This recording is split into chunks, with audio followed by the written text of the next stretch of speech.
हम स्टार्ट करने वाले हैं PT 365 अपडेटेड मटेरियल 2 से। मई जून की ये न्यूज़ हम डिस्कस करेंगे जो कि बहुत ही इंपॉर्टेंट रहेगी यूपीएससी के एग्ज़ाम्स के लिए, प्रीलिम्स के लिए पॉइंट ऑफ व्यू से बहुत ही ज़्यादा इंपॉर्टेंट रहती है। मई से लेकर जून तक है 2021। इससे पहले अपडेटेड मटेरियल भी हमने मोस्टली कवर कर लिया, साइंस एंड टेक्नोलॉजी बचा है बस। और यहाँ पे भी आप देख सकते हो, तो यहाँ पे पॉलिटी और गवर्नेंस हम स्टार्ट करेंगे, ठीक है ना। तो इसमें 5 पार्ट है: tribunals, right to be forgotten, rule of law, citizen charter और अदर इम्पॉर्टेंट न्यूज़ जो है, इसको आज हम फिनिश करेंगे। तो लेट्स बिगिन। चैनल को लाइक से सब्सक्राइब करना ना भूलना। तो जो पहली न्यूज़ है वो है ट्राइब्यूनल। तो सेंटर ने एक ऑर्डिनेंस पास करा है जिसका नाम है tribunal reform rationalisation condition of service 2021, जो कि अबॉलिश करता है जितने भी एपेलेट ट्राइब्यूनल्स है, अथॉरिटीज़ है, और ट्रांसफ़र करता है jurisdiction other existing judicial body के अंडर।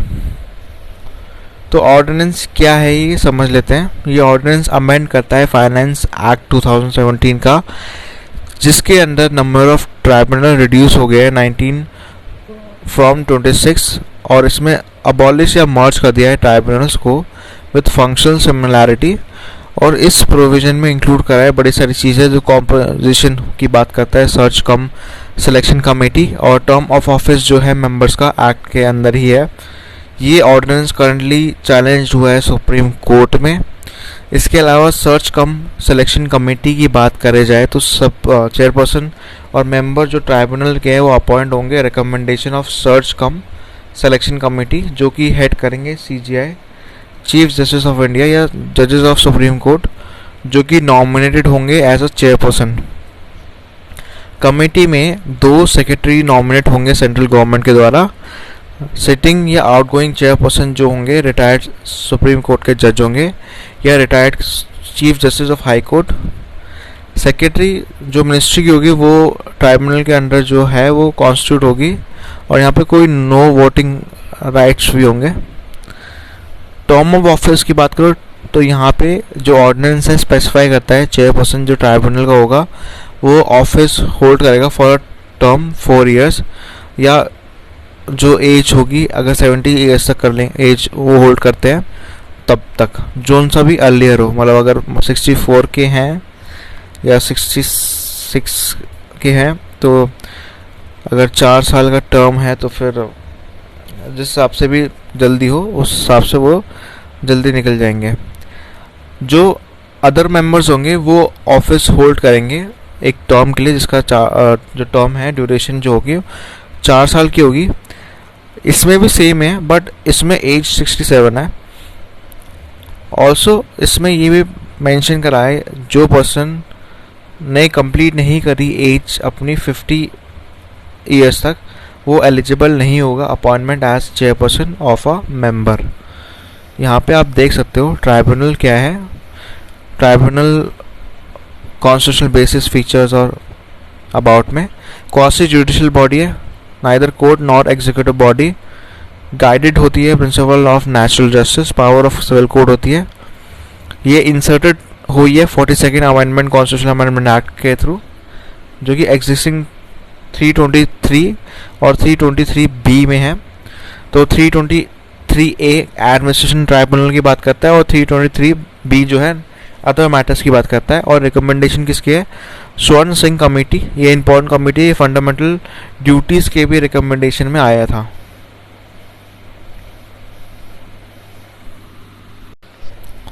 दूसरी जो न्यूज़ है बात करता है right to be forgotten. RTBF Delhi high court ने अपहेल्ड करा है right to be forgotten individual का। राइट टू बी फॉरगॉटन एक राइट है पर्सनल इंफॉर्मेशन जो रिमूव करती है फ्रॉम पब्लिक अवेलेबल सोर्सेज, जिसमें internet search engine, database, website जैसी चीज़ आती है। वंस जो पर्सनल इंफॉर्मेशन है क्वेश्चन में नहीं होगी तो वो जो रेलिवेंट चीज़ है वो हट जाएंगी। प्रेजेंटली इंडिया लैक करता है statutory provision regarding right to be forgotten. दो जो पर्सनल डेटा प्रोटेक्शन बिल है 2019 का वो इंक्लूड करता है इस चीज़ को, बट वो लैक करता है specific right to ensure of data. जो कि दिया गया है European GDPR, general data protection regulation, article 17, जो आउटले करता है सर्कमस्टांसेस जहाँ पे एक इंडिविजुअल एक्सरसाइज करता है राइट टू बी फॉरगेटन और राइट टू इरेश्योर। तो यहाँ पे नीट गेट टू एरेश्योर, ठीक है। नीट क्यों है? RTBF की बड़े सारे केसेस में पहला है प्रोटेक्ट ऑटोनॉमी और राइट टू प्राइवेसी, जो है एक फंडामेंटल राइट है अंडर जो सुप्रीम कोर्ट की जजमेंट भी बोला गया है। Case Puttaswamy versus union of India 2017 का जजमेंट था ये।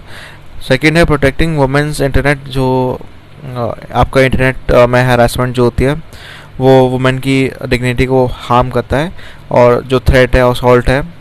ये केस लॉ इम्पॉर्टेंट है यहाँ पे। ओडिशा की हाई कोर्ट ने बोला है Shubhranshu Rout @Google versus state of Odisha वाला केस है। थर्ड केस है protect individual reputation, Karnataka high court on removal of name from the cause title. तो ये भी एक चीज़ है।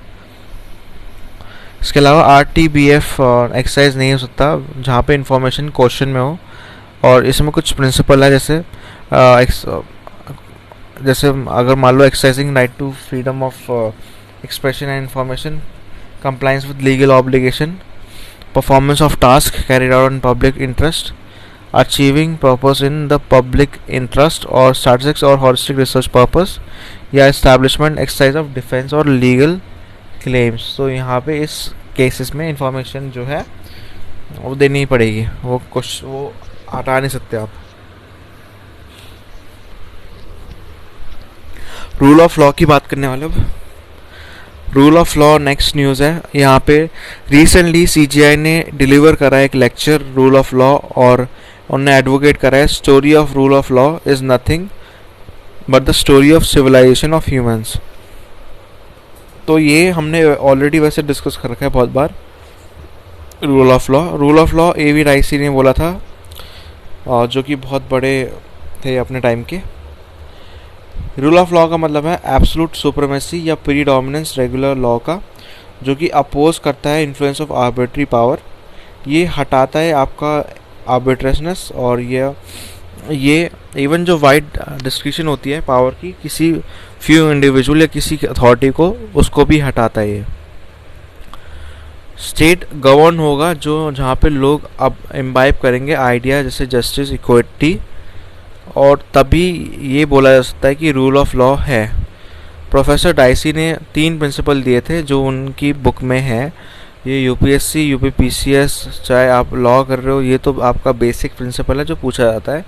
पहला है supremacy of law, no man is punishable except for the distinct breach of law. Second है इक्वालिटी बिफोर लॉ, कि कोई भी इंसान लॉ के ऊपर नहीं है, सब लॉ के अंडर ही आते हैं, लॉ के अंडर ही काम करते हैं। Predominance of legal spirit, third है ये। कॉन्स्टिट्यूशन जो है रिजल्ट है राइट्स का, इंडिविजुअल का, जो डिफाइंड है और इन्फोर्स्ड है कोड ऑफ लॉ का। इसके अलावा ओरिजिन जो रूल ऑफ लॉ की थ्योरी है वो एंशिएंट रोम के टाइम पे भी ट्रेस करी जा सकती है, क्योंकि जो फॉर्मेशन हुआ है, जैसे रिपब्लिक का जो फॉर्मेशन हुआ है, वो बड़े सारे मिडिवल थिंकर्स जो हैं, जैसे हॉब्स हो गया, जॉन लॉक हो गया, रॉसो हो गया, उनने अपनी सोशल कॉन्ट्रैक्ट थ्योरी में भी बता रखा है। इंडियन फिलोसोफर जैसे चाणक्य है, उनने एस्पाउस करा है रूल ऑफ थ्योरी, लॉ की थ्योरी। कैसे वो मेंटेन करते हैं आपका स्टेट की गवर्न होंगे not by the ruler but, या किसी nominated representation of people, but by the law के द्वारा ही चलेंगे। तो ये चाणक्य ने भी बोला है। एक्सप्रेशन जो रूल ऑफ लॉ का है वो डिराइव करता है अपना फ्रेंच फेस से, ला प्रिंसिपल दी लेगेटाई, जो बेसिकली मतलब है इसका government based on principle of law. यहाँ पे हमने पहले भी ये PT 365 में हमने जून में भी कवर कर रखे हैं ये सारी चीज़ें, जून की मंथली मैगजीन में, उसको चेकआउट कर सकते हो। तो यहाँ पे rule of law versus rule by law, दोनों में अंतर है। एसेंस क्या है? रूल ऑफ लॉ कंट्रोल करता है अनलिमिटेड एक्सरसाइज ऑफ पावर, और यहाँ पे जो सुप्रीम लॉ मेकिंग अथॉरिटी है ऑफ लैंड, वाइल जो रूल बाय लॉ की बात करें तो वो basically supreme law making authority की बात करता है जो लैंड में है, ठीक है। डिफरेंस क्या है, रूल ऑफ लॉ जो है आपका अनलिमिटेड एक्सरसाइज होती है सुप्रीम लॉ मेकिंग अथॉरिटी की, पर यहाँ पे रूल बाय लॉ जो है सुप्रीम लॉ मेकिंग अथॉरिटी होती है लैंड की। रूल ऑफ लॉ अपहेल्ड करता है आइडिया जस्टिस और इक्विटी, और ये आर्टिकल 14 में भी इंश्राइंड है कॉन्स्टिट्यूशन के, इंडियन कॉन्स्टिट्यूशन के। और यहाँ पे बोला जाता है स्टेट डिस्क्रिमिनेट नहीं करेगा या डिनाई नहीं करेगा पर्सन को इक्वालिटी बिफोर लॉ या इक्वल प्रोटेक्शन ऑफ लॉ देगा with in the territory of India. ठीक है, पर रूल बाय लॉ का मतलब है कि वो एम्बॉडी करेगा एथिकल और अनएथिकल प्रैक्टिसेस को भी। जैसे अपार्थाइड रिजिम जो है साउथ अफ्रीका में जस्टिफाइड थी क्योंकि वो इनेक्टेड लॉ थे, तो रूल ऑफ लॉ ज़्यादा अच्छा है, रूल बाय लॉ नहीं अच्छा है क्योंकि वो अनएथिकल लॉ को भी लाता है। इसके अलावा प्रिंसिपल की बात करें जो एम्फोसाइज करता है रूल ऑफ लॉ, पहला है लॉ क्लियर होना चाहिए, एक्सेसिबल होना चाहिए।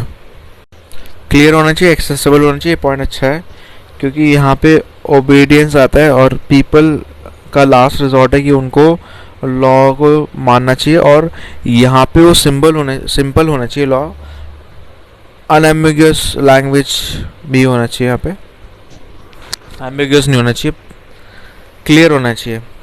एक क्वालिटी बिफोर लॉ, ये भी इम्पोर्टेंट प्रिंसिपल है इसका आपका इक्वल एक्सेस टू जस्टिस का, इक्वालिटी बिफोर लॉ जो कि इंश्योर करता है gender equality. Equal access to justice form करता है bedrock of rule of law. और यहाँ पे राइट टू पार्टिसिपेशन है जो क्रिएट करता है रिफाइनमेंट लॉ का। एसेंस जो है डेमोक्रेसी का, सिटीजन का एक रोल होता है जो प्ले करते हैं डायरेक्टली या इनडायरेक्टली लॉ से गवर्न होते हैं। इंडिया में इलेक्शंस जो होते हैं जहाँ पे पीपल की बात करें तो इलेक्शंस जो वहाँ पे लोग अपना वोटिंग राइट एक्सरसाइज करते हैं, यूनिवर्सल अडल्ट फ्रेंचाइजी इलेक्ट करते हैं लोगों को ताकि वो गवर्नमेंट फॉर्म करे, पार्लियामेंट में इनैक्ट करे लॉस हमारे लिए। स्ट्रॉन्ग इंडिपेंडेंट जुडिशरी है जहाँ पे जुडिशरी एक प्राइमरी ऑर्गन है जिसका टास्क है कि वो इंश्योर करे लॉ जो इनेक्ट हो रहे हैं वो कॉन्स्टिट्यूशन के लाइन में है, तभी जुडिशियल रिव्यू जो लॉज है एक मेन फंक्शन है जुडिशरी का। इसके अलावा importance of rule of law का कुछ 5 प्रिंसिपल है। Protection of fundamental rights, human rights, ensure constitutionalism, ensure करता है social justice, preserve democracy, constraint on arbitrary use of power. इसके अलावा रूल ऑफ लॉ इंडिपेंडेंट जो यहाँ पे rule of law Indian constitution की बात करें तो rule of law foundation pillar है इंडियन कॉन्स्टिट्यूशन का, और इसमें बड़े सारे प्रोविजन है इंडियन कॉन्स्टिट्यूशन के। रूल ऑफ लॉ जो बेसिक स्ट्रक्चर है इंडियन कॉन्स्टिट्यूशन का, supremacy of constitution. Article 13 provide करता है judicial review of law. Article 14 है equality before law and equal protection of law. Article 21 है जो चेक करता है आर्बिट्री एक्शन जो होते हैं एग्जीक्यूटिव के, उसके अगेंस्ट देखता है। Separation of power, legislation, executive, judiciary एक प्रॉपरली डिफाइंड है कि लेजिस्लेशन अलग है, उसके इंडिपेंडेंट पावर्स है, एग्जीक्यूटिव की अलग पावर है, जुडिशरी की अलग पावर है, और इंडिपेंडेंट जुडिशरी है कि यहाँ पे कोई दबाव नहीं है। नेक्स्ट जो न्यूज़ है वो है सिटीजन चार्टर, ये भी हमने जून वाले मंथली मैगजीन में कवर रखा है। मिनिस्ट्री ऑफ पंचायती राज ने कोलैबोरेट करा national institution of rural development and Panchayati Raj NIRD PR ने रिलीज़ करा एक मॉडल जिसका नाम है model Panchayati citizen charter framework. अब जो पंचायत है उसने सिटीजन चार्टर निकाला है, तो ये मॉडल है क्या, ये समझ लेते हैं। पंचायत जो इंडिया में है वो 3rd टायर गवर्नमेंट का है, रूरल एरियाज़ का एप्लीकेबल है ये, और रिस्पॉन्सिबल है डिलीवरी ऑफ बेसिक सर्विसेज जो कि इंश्राइंड है article 243G of Indian constitution, जो कि स्पेसिफिकली एरियाज़ पे वर्क करता है, health, sanitation, education, nutrition and drinking water. Basic objective क्या है कि gram panchayat citizen charter empower करता है सिटीजन को with relation to public services, improve करता है quality of services without any prejudice, और ये सिटीजन के एक्सपेक्टेशन के हिसाब से काम करता है। प्रोफेशनलिज्म लाता है पंचायत फंक्शन में, और बड़े सारी कम्युनिटी को रीच आउट करता है विदाउट एनी डिस्क्रिमिनेशन। स्टैंडर्ड जो कमेटी है वो पंचायत बड़े यूजफुल यार्डस्टिक्स है जो मॉनिटर करता है, एवेलुएट करता है सर्विस डिलीवरी। इसके अलावा ये हेल्प करता है सिटीजन को कि उनको पता चले उनके राइट्स क्या है। इसके अलावा ये जो पंचायत है इलेक्टिव रिप्रेजेंटेटिव है, डायरेक्टली अकाउंटेबल है पीपल के, ये प्रिपेयर है ताकि वो डिलीवर करे सर्विसेज जो कि 29 सेक्टर्स पे है, और अलाइन करता है SDG goals, sustainable development goals, ensure करता है transparent effective delivery of public services, sustainable development, enhance करता है सिटीजन सर्विसेज एक्सपीरियंस, और डीपन करता है इंक्लूसिव और अकाउंटेबल लोकल सेल्फ गवर्नमेंट, इनकोऑपरेट करता है डाइवर्स व्यूज़ जो कि डिज़ाइन करता है, डिलीवर करता है सर्विसेज। इसके अलावा how did the concept of citizen charter evolve, ये बहुत ही ज़्यादा इंपॉर्टेंट है। पहला ये आर्टिकुलेट हुआ था और इम्प्लीमेंट होता यूके में 1991 में। इसका मेन ऑब्जेक्टिव ये था पब्लिक सर्विस को इम्प्रूव करना। ओरिजिनली 6 प्रिंसिपल है सिटीजन चार्टर के जो फ्रेम्ड हुए हैं, और यहाँ पे आप देख सकते हो कंपोनेंट्स जो हम आगे रेफर करेंगे। इंडिया ने अडॉप्ट करा 1997 में, मतलब 6 साल बाद करा था। एक कॉन्फ्रेंस हुई थी, conference of chief minister of various states and UT, जो कि न्यू दिल्ली में हुई थी। उसमें department of administration reforms and public grievances ने इनिशिएट करा था ये टास्क, ताकि वो फॉर्मुलेट करे सिटीजन चार्टर को। Right of citizen for the time bound delivery of goods and services, redressal of their grievances bill 2011, ये सिटीजन चार्टर पास हुआ था, जो एक मैकेनिज्म क्रिएट करता है टाइमली डिलीवरी ऑफ गुड्स और सर्विसेज सिटीजन को। पर वो लैप्स हो गया था 2014 में, क्योंकि डिसॉल्व हो गई थी लोकसभा। इसके अलावा यहाँ पे हम इसके सिटीजन चार्टर को समझेंगे, पर ये समझ लेते हैं कि ये national institute of rural development Panchayati Raj है क्या जो इसको इम्प्लीमेंट कर रहा है। ये ऑटोनॉमस ऑर्गेनाइजेशन है और ये मिनिस्ट्री ऑफ रूरल डेवलपमेंट के अंडर है। एक नेशनल सेंटर है एक्सीलेंस रूरल डेवलपमेंट का, पंचायती राज का, रिकग्नाइज है internationally as UNESCAP, economic and social commission for Asia and Pacific central for excellence. इसका विजन है, फोकस करता है पॉलिसी प्रोग्राम पे जो बेनिफिट करता है रूरल एरियाज़ में पुअर को, डेमोक्रेटिक डिसेंट्रलाइजेशन करता है और प्रमोट करता है ट्रांसफर ऑफ टेक्नोलॉजी और टेक्नोलॉजिकल पार्क्स। ये फंक्शन जो है पंचायती राज इंस्टीट्यूशन का है और ये इनको स्टडी करता है और इनको बढ़ाने की कोशिश करता है। इसके अलावा सिटीजन चार्टर की बात कर लेते हैं।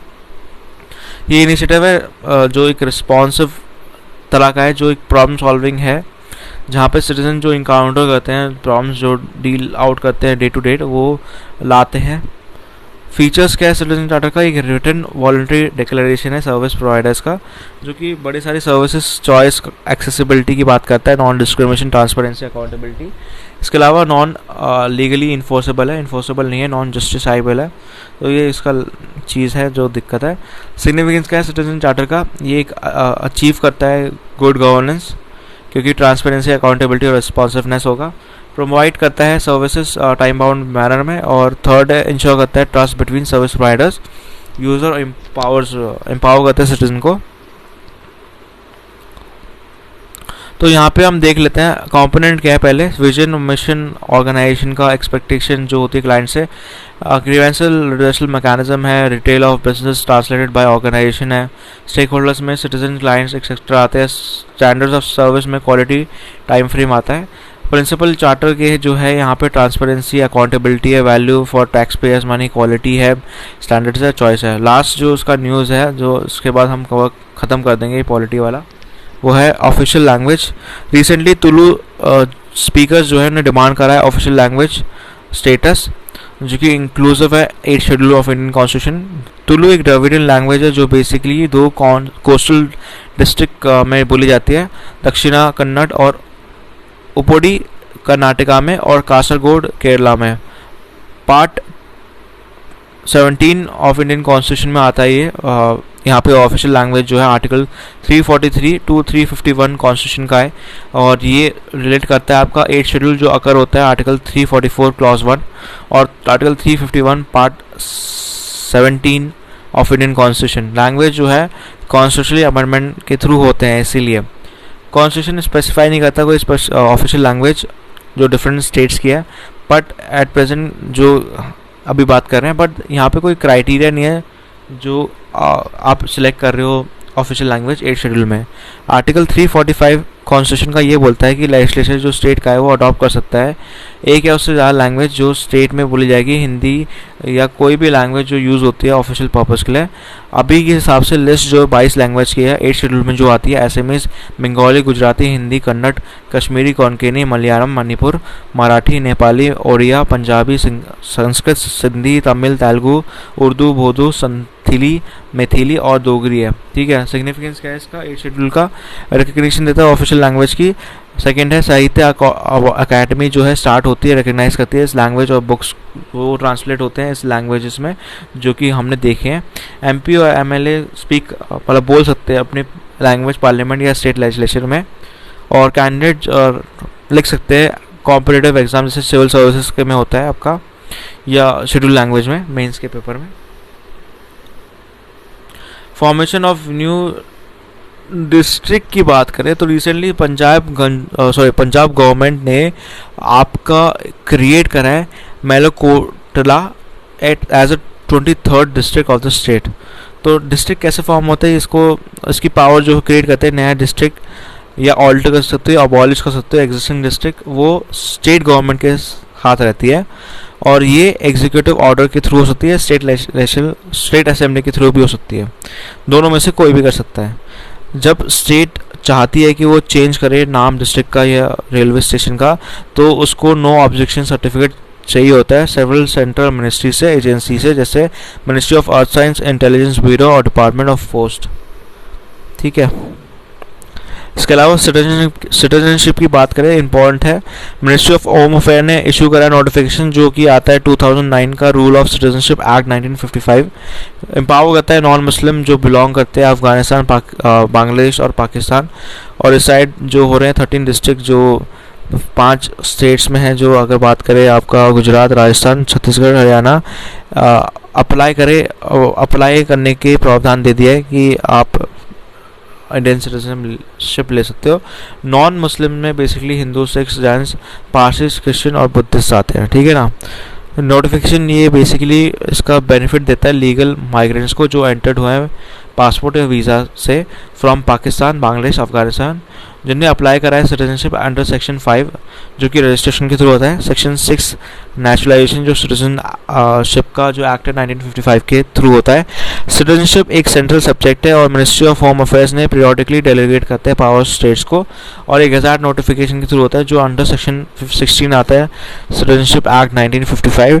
सिटीजनशिप एक्ट 1955 प्रोवाइड करता है acquisition of Indian citizenship, birth जो कि सेक्शन 3 में आता है, डिसेंट सेक्शन 4, रजिस्ट्रेशन आता है सेक्शन 5 और नेचुरलाइजेशन आता है सेक्शन 6। सिटीजनशिप एक्ट 1955 प्रिस्क्राइब करता है 3 वे जो बहुत इंपॉर्टेंट है कि आप लूज कर सकते हो इंडियन सिटीजनशिप को, रेनुंसिएशन, टर्मिनेशन, डिप्रिवेशन। ये नोटिफिकेशन रिलेटेड नहीं है सिटीजनशिप अमेंडमेंट एक्ट 2020 में, येट ये अमेंडमेंट एक्ट है। नेक्स्ट जो न्यूज़ है वो है digital media content regulatory council DMCRC। तो DMCRC जो है एक बॉडी बनाई गई है जो इम्पोर्टेंट है, वो किसके द्वारा बनाई गई है? Indian broadcasting and digital foundation, एक industry led self regulatory body है जो कि डिजिटल OTT प्लेटफॉर्म के लिए है। ये information technology intermediary guidelines and digital media ethics code 2021 के रूल्स के हिसाब से बनी है। ये सेकंड टायर मैकेनिज्म है जो कि अपीलेट लेवल पे है, और ये सिमिलर है broadcast content complaint council BCC एक इंडिपेंडेंट सेल्फ रेगुलेटरी बॉडी है non news journal entertainment channels की, जो कि सेटअप हुई है इंडियन ब्रॉडकास्टिंग फाउंडेशन जून 2011 में। तो यहाँ पे आप देख सकते हो 3 टायर जो है रिड्रेसल मैकेनिज्म में। मिनिस्ट्री ऑफ INB में लेवल 3 होता है सेंट्रल गवर्नमेंट आउटसाइड। सेकंड जो सेल्फ रेगुलेशन में आता है लेवल पे वो सेल्फ रेगुलेटरी बॉडीज आती है, और थर्ड है पब्लिशर जो लेवल 1 पे आता है ग्रीवेंस रिड्रेसल बाय पब्लिशर। ये एक्सपेक्टेड है कि ये क्रिएट करेगा क्रेडिबल, रोबस्ट और practical code for content. Indian broadcasting digital foundation recently Indian broadcasting foundation ने रीनेम करा है IBDP और एक्सपैंड करता है उसका प्रीव्यू ब्रॉडकास्टर को OTT प्लेटफॉर्म को अंडर एक रूफ के अंडर।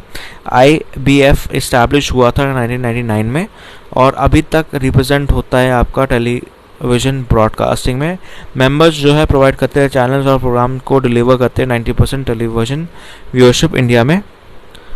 ठीक है, इसके बारे में PT365 अपडेट 1 में हमने बहुत बात कर रखी है, तो आप उसको रेफ़र कर सकते हो। लिंक मैं डिस्क्रिप्शन में डाल दूंगा, ठीक है ना, आपके रेफरेंस के लिए भी। लास्ट जो बिट है इसका, उसका ओवर हो रहा है cable television network amendment rules 2021। Centre ने अमेंड करा है केबल टेलीविज़न नेटवर्क रूल्स जो प्रोवाइड करते हैं statutory mechanism redress citizen grievances related to content broadcast by television channel। Television media India में गवर्न होते हैं cable television network regulation act 1955। Present में कोई भी इंस्टीट्यूशन मैकेनिज्म नहीं है जो कि इंटर मिनिस्ट्रियल कमेटी को एड्रेस करते हैं ग्रीवेंसेस सिटीजन के, जो कि रिलेटेड है violation of programme advertisement code जो कि रूल के अंडर आते हैं, बट इसके पास कोई स्टैट्यूटरी बैकिंग नहीं है। Cable television network rules 2021 provide करते हैं 3 लेवल ग्रीवेंसेस रिड्रेसल मैकेनिज्म, जो कि सिमिलर कंप्लेंट की बात करते हैं रिड्रेसल स्ट्रक्चर जो कि नया सोशल मीडिया के अंदर आते हैं, जो रूल्स फ्रेम होते हैं IT एक्ट के अंदर। इसी के साथ ही न्यूज़ ख़त्म होती है। सोशल मीडिया पे कनेक्ट होना है मेरे साथ, तो आप क्या कर सकते हो, आप डिस्क्रिप्शन पे जाओ, लिंक है इंस्टाग्राम का, टेलीग्राम का, आप चेकआउट कर सकते हो और आपको ऐसे ही कुछ डेली के मिल जाएंगे। यहाँ पे आप चेकआउट तो डेली आती है वीडियोस, तो आपके लिए इजी रहेगी। इसी के साथ ही आपको जानना है माइक कौन सा यूज़ करता हूँ या बुक कौन सी यूज़ करता हूँ मैं, तो उसका भी लिंक डिस्क्रिप्शन पे, आप अमेज़ॉन से बाय कर सकते हो अगर आपको चाहिए तो।